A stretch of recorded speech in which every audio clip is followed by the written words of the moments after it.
Hello class 10th students, आपको याद ही होगा कि हमने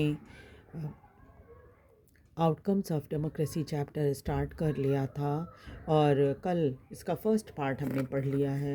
आज हमें पढ़ना है economic growth and development. Economic growth यानी कि आर्थिक विकास और डेवलपमेंट यानी कि आर्थिक उन्नति कैसे होती है। क्या डेमोक्रेसी में ये सब होता है? If democracies are expected to produce good government, then it is not fair to expect that they would also produce development. अगर आप इस डेमोक्रेसी से ये उम्मीद करते हैं कि वो एक अच्छी सरकार दे, तो आपके लिए ये सही नहीं होगा कि आप उससे ये उम्मीद करें कि वो बहुत डेवलपमेंट का काम भी करेगी. Evidence shows that in practice, many democracies did not fulfill the expectation. सबूत या जो कई ऐसे प्रमाण मिले हैं जिससे ये पता चलता है कि बहुत सारे डेमोक्रेसी जो है वो इस क्राइटेरिया को फुलफ़िल नहीं कर पाती. If you consider all democracies and all dictatorship for the 50 years between 1950 to 2000, dictatorship have slightly higher rate of economic growth. अगर आप कंपेयर करें डेमोक्रेसी को डिक्टेटरशिप से पिछले 50 सालों में यानी 1950 से 2000 तक, तो आप देखेंगे डिक्टेटरशिप जहाँ जहाँ रही है वहाँ इकोनॉमिक ग्रोथ ज़्यादा बेटर है डेमोक्रेसी की तुलना में. The inability of democracy to achieve higher economic development worries us. तो अगर डेमोक्रेसी हायर इकोनॉमिक डेवलपमेंट नहीं कर पाती है तो बड़ी चिंता की बात है. But this alone cannot be reason to reject democracy. लेकिन ये सिर्फ एक कारण नहीं है जिसकी वजह से आप इसे रिजेक्ट कर दो. As you have already studied in economics, economic development depend on several factors. Economics की बुक में भी आपने ये बात पढ़ी होगी कि इकोनॉमिक डेवलपमेंट बहुत सारे फैक्टर के ऊपर निर्भर करता है.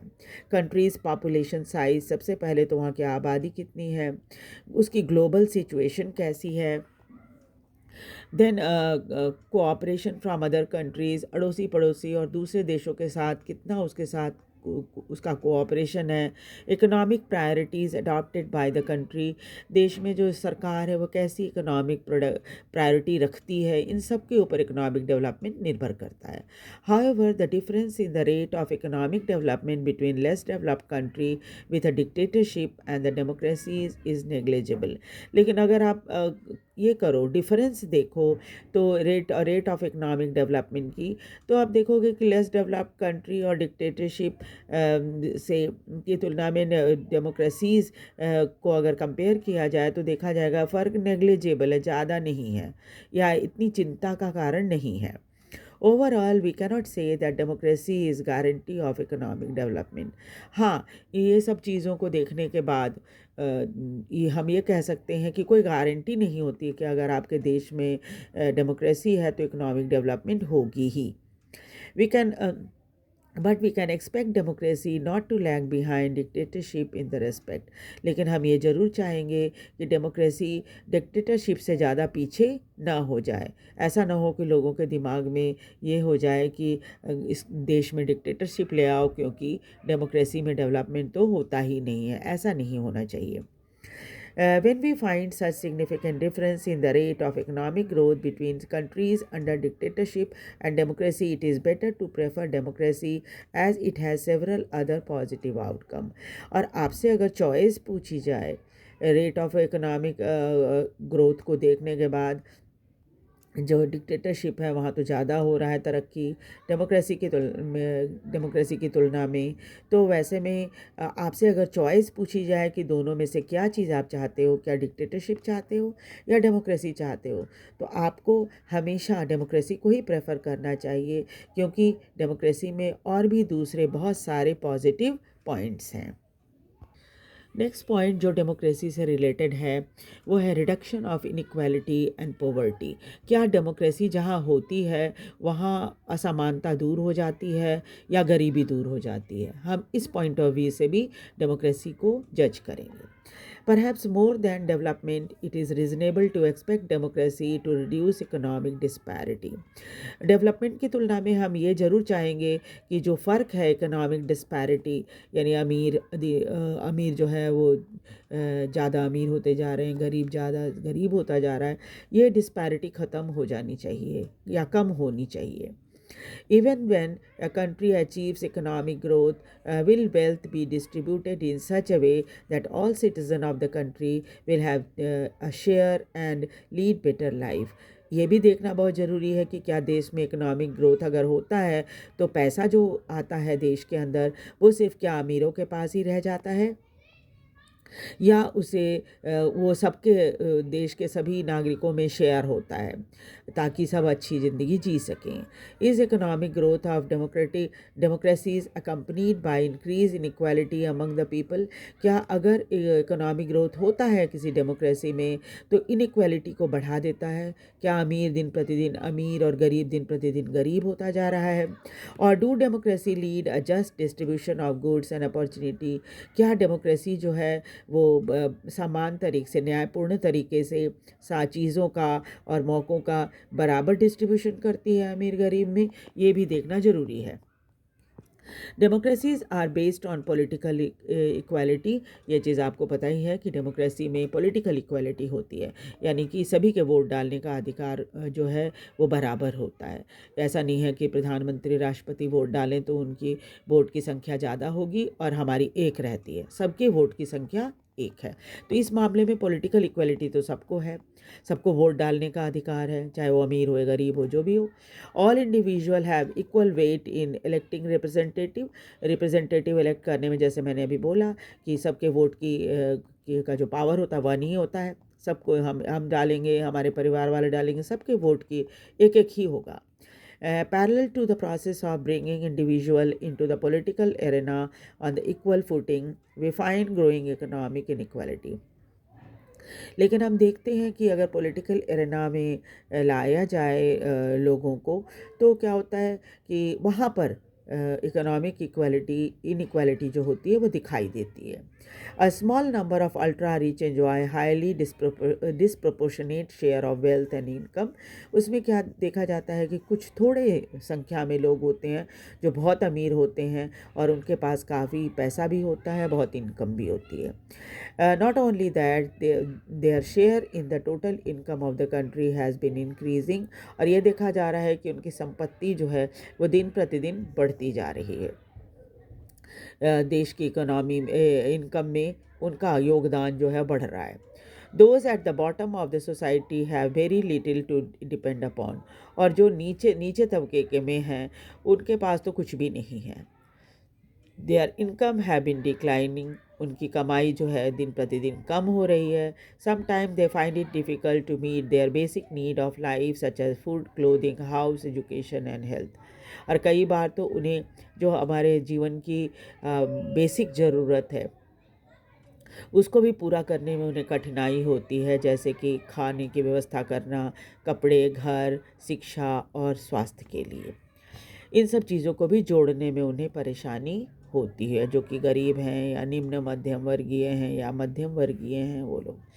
In actual life, democracy do not appear to be very successful in reducing economic inequality. वास्तविक जीवन में देखा जाता है कि डेमोक्रेसी जो है वो इकोनॉमिक इनइक्वालिटी को दूर करने में ज़्यादा सफल नहीं हो पाया है. In class 9th economic text book you have already studied about poverty in India. 9th class की इकोनॉमिक्स की बुक में आप लोगों ने पढ़ा होगा कि भारत में किस तरह की गरीबी है. The poor constitute a large proportion of our voter. और जो गरीब होते हैं सबसे ज़्यादा वोट डालने वाले वही लोग होते हैं. No party will like to lose their vote. और कोई भी पार्टी नहीं चाहेगी कि वो उनका वोट खो दें. Yet democratically elected government do not appear to be keen on to address the question of poverty as you would expect them to do. लेकिन अक्सर ये देखा जाता है कि सरकार चुन ली जाती है लेकिन कभी भी वो बहुत ही सीरियस नहीं होते इस गरीबी के इस प्रश्न को सुलझाने में. The situation is much worse in some other country. कुछ देशों में तो स्थिति और भी बहुत ज़्यादा बुरी है। In Bangladesh more than half of its population lives in poverty. Bangladesh में आधी आबादी गरीबी में गुजार रही है ज़िंदगी। People in several poor countries are now dependent on the rich countries even for food supply. और दुनिया के बहुत सारे गरीब देश ऐसे हैं जो अमीर देशों के ऊपर इस बात के लिए निर्भर हैं कि उनको वहाँ से भोजन मिलेगा, यानी कि जब वहाँ से अनाज आएगा उनके देश में तब उन्हें खाने के लिए मिलेगा। अब हम देखेंगे एकोमोडेशन ऑफ सोशल डाइवर्सिटी। क्या डेमोक्रेसी में सभी तरह के लोग, हर जाति धर्म संप्रदाय या सामाजिक विभिन्नता जो होती है उसको एकोमोडेट कर लिया जाता है, सभी उसमें एडजस्ट हो जाते हैं, या आप कह सकते हैं कि सब मिलजुल कर रहते हैं। Do democracies lead to peaceful and harmonious life among citizen. क्या डेमोक्रेसी जो है बहुत शांत और एक मिलजुल कर रहने वाले लाइफ लोगों को दे पाता है अपने नागरिकों को। It will be fair expectation that democracy should produce a harmonious social life. हम लोग यही उम्मीद करते हैं कि डेमोक्रेसी जो है एक हारमोनियस सोशल लाइफ, यानी सब मिलजुल कर रहें, ऐसा ये करता है, ऐसा वातावरण बनाता है। We have seen in the earlier chapter how democracy accommodate various social division। पहले भी हम चैप्टर्स में पढ़ चुके हैं कि कैसे डेमोक्रेसी में हर तरह की सोशल डिवीज़न को एडजस्ट कर लिया जाता है। We saw in the first chapter how Belgium has successfully negotiated differences among their ethnic population। और किस तरह से बेल्जियम ने, फर्स्ट चैप्टर में हमने पढ़ा था कि किस तरह से बेल्जियम ने अपने देश के अंदर एथनिक पॉपुलेशन जो थी उनको बड़े आराम से निगोशिएट करके अभी वहाँ बहुत आराम से लोग ज़िंदगी जी रहे हैं, कोई झगड़े वगैरह वहाँ नहीं होते। Democracy usually develop a procedure to conduct their competition. Democracy में आपको पता है कि एक तरीका होता है जिसमें जो है एक पद्धति होती है, उसके अनुसार कंपटीशन होता है। This reduces the possibility of these tension becoming explosive और वायलेंट। इससे क्या होता है कि जब आप एक प्रोसीजर से चलते हैं, एक पद्धति से चलते हैं, तो क्या होता है टेंशन की या फिर झगड़े फसाद की संभावना कम हो जाती है। No society can fully and permanently resolve conflict among different group। ये बात भी सच है कि कोई भी समाज में पूरी तरह से तो आप वाद विवाद या झगड़े को ख़त्म नहीं कर सकते। एक परिवार के अंदर ही झगड़ा होता रहता है तो आप समाज तो बहुत बड़ा है, आप देख ही रहे हैं। But we can certainly learn to respect these differences. लेकिन हमें एक दूसरे का सम्मान करना सीखना चाहिए। We can also evolve mechanism to negotiate the differences. साथ ही साथ हमें, जब हमें पता है कि हम अलग अलग संप्रदाय के लोगों के साथ रह रहे हैं, तो हमें तरीके अपनाने चाहिए कि जिससे ये इस झगड़े की संभावना कम हो। Democracy is best suited to produce the outcome. Democracy में ये बहुत अच्छी व्यवस्था है कि आप चाहे तो एडजस्ट कर सकते हैं। Non democratic regime often turn a blind eye or to a suppress internal internal social differences. Non democratic देशों में ऐसा नहीं होता। अगर आप देखोगे कि जो सरकार है किसी किसी का फेवर करती है, किसी का नहीं करती। जैसे अभी बेल्जियम का उदाहरण हमने पढ़ा था। आप देखिए श्रीलंका में क्या हुआ। श्रीलंका में सरकार ने सिंहली लोगों को प्रेफर करना शुरू किया तो क्या हो गया, देश में दंगे हो गए क्योंकि तमिल जो है अनसेटिस्फाइड हो गए थे, है ना। ऐसे ही बहुत सारे उदाहरण हैं दुनिया के देशों में जहाँ आप ये देखोगे कि एक सरकार का झुकाव अगर एक तरफ हो जाता है तो झगड़े की संभावना बढ़ जाती है। जैसे एक और चैप्टर आपने हिस्ट्री में भी पढ़ा हिटलर के बारे में, उसे भी सनक थी कि ज्यूज़ जो हैं वो दुनिया में ज़िंदा रहने के लायक नहीं है, इन्हें जीवित नहीं रहने देना चाहिए। इसी कारण उसने लाखों ज्यूज़ को मरवा दिया था, है ना।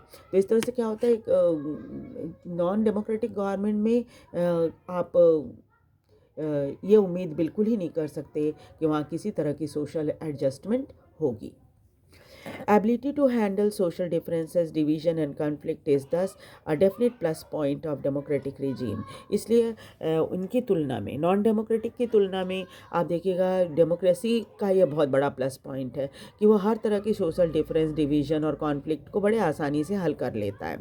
But the example of Sri Lanka remind us that democracy must fulfil the two condition in order to achieve this outcome. लेकिन श्रीलंका का जो उदाहरण है वो हमें यही बताता है, श्रीलंका में भी डेमोक्रेसी है लेकिन उसके बावजूद भी वहाँ सिविल वॉर की नौबत आ गई थी. तो डेमोक्रेसी में भी दो चीज़ें हमेशा ध्यान रखनी चाहिए सरकारों को. It is necessary to understand the democracy is not simply rule by majority opinion. Sri Lanka के उदाहरण से हमें यही पता चलता है कि डेमोक्रेसी को कभी नहीं समझना चाहिए कि बस मेजॉरिटी रूल है वहाँ. अगर किसी मेजॉरिटी पार्टी को वोट मिल जाता है, ऐसे ग्रुप को जो मेजॉरिटी में है उनको वोट मिल जाता है, तो उन्हें यह गलतफहमी बिल्कुल नहीं पालनी चाहिए कि उन्हें माइनॉरिटी को इग्नोर करना है.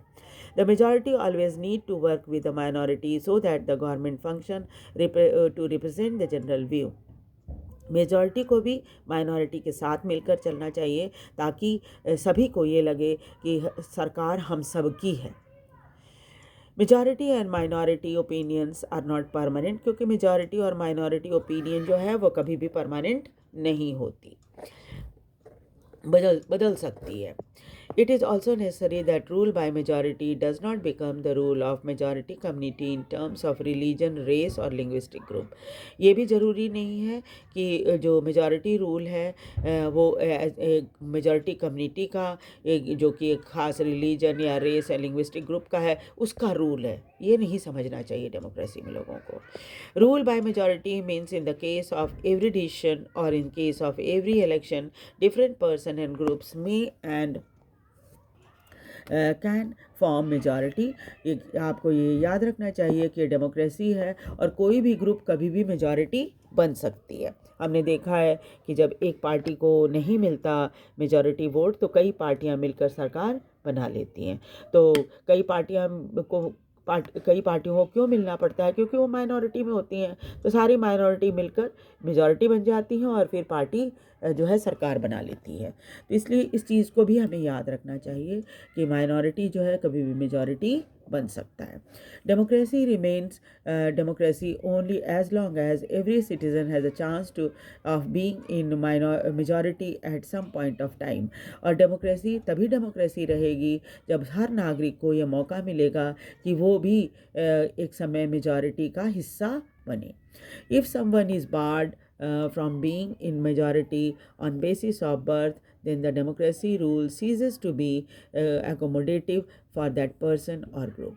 और अगर सिर्फ किसी एक ग्रुप को इसलिए हटाया जाता है कि भाई मेजॉरिटी में तुम नहीं हो या फिर मेजॉरिटी में तुम नहीं आ सकते क्योंकि बर्थ से या डेमोक्रेटिक रूल बाय बर्थ आप इसके लायक नहीं हो, तो डेमोक्रेटिक रूल जो है डेमोक्रेटिक रूल नहीं कहलाएगा क्योंकि वो सभी को एकोमोडेट नहीं कर रहा है. डेमोक्रेसी की तो आप जानते ही हैं शर्त होती है कि सबको मिलकर लेकर चलना है. ठीक है, तो चलिए इसके आगे हम लास्ट पार्ट इसका dignity and freedom of the citizen ये हम पढ़ेंगे और उसके तुरंत बाद मैं इकोनॉमिक्स के चैप्टर को बुक को स्टार्ट कर दूंगी, उसका फर्स्ट चैप्टर आपको करवाऊंगी.